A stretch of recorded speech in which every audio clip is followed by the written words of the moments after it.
When I was 14 years old, I attended a church event on Halloween night known as Rejoice Night, which was a Christian alternative to Halloween. My family and I would arrive in the afternoon since we volunteered to help set up the booths, games, candy stations, and more. However, my primary motivation was to get the first pick of all the candy.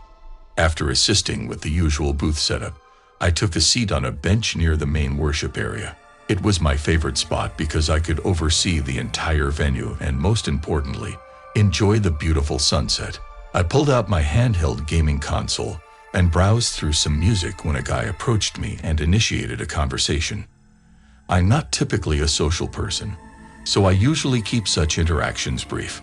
However, this guy had a peculiar warmth about him, making it feel like we were old friends. As the conversation continued, I inquired if he was new since I hadn't seen him around before. He shared that he had been part of this church for years, but left after a certain incident. When I asked about the incident, he paused, looked at me, and mentioned that there are things people sense as abnormal, cautioning me never to get too curious about things that are best left alone. I wore a confused expression, not fully grasping his meaning at that moment. The guy noticed and reassured me that understanding would come with age. Glancing down at my gaming console and looking back up, he was gone. Scanning the area, I couldn't find him. Just a few folks still preparing for Rejoice Night. It made no sense. A few months later, I found myself seated in the main worship area before heading off to fulfill my usual volunteer responsibilities on the upper level.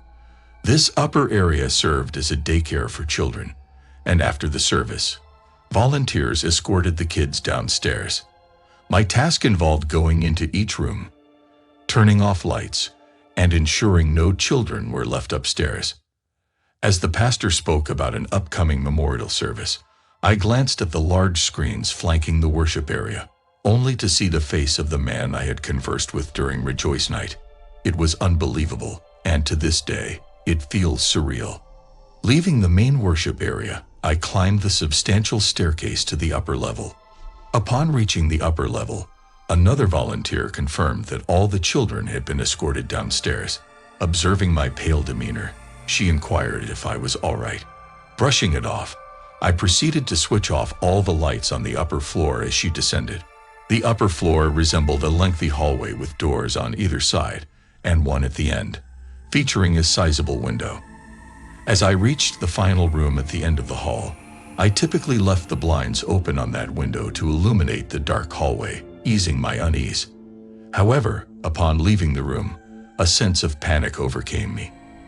The atmosphere turned freezing, and I felt an impending threat in the darkened rooms, ready to jump out and attack. Attempting to muster courage, I noticed a small child's head peeking out a couple of doors down. It stayed there briefly before retracting into the room. Calling out to the child yielded no response. The fear I had shaken off moments ago returned as I exited the last room, navigating the illuminated hallway.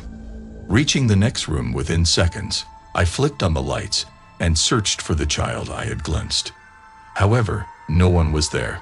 Turning off the lights in that room, a new wave of unease washed over me. One of the most chilling experiences unfolded as I left the room.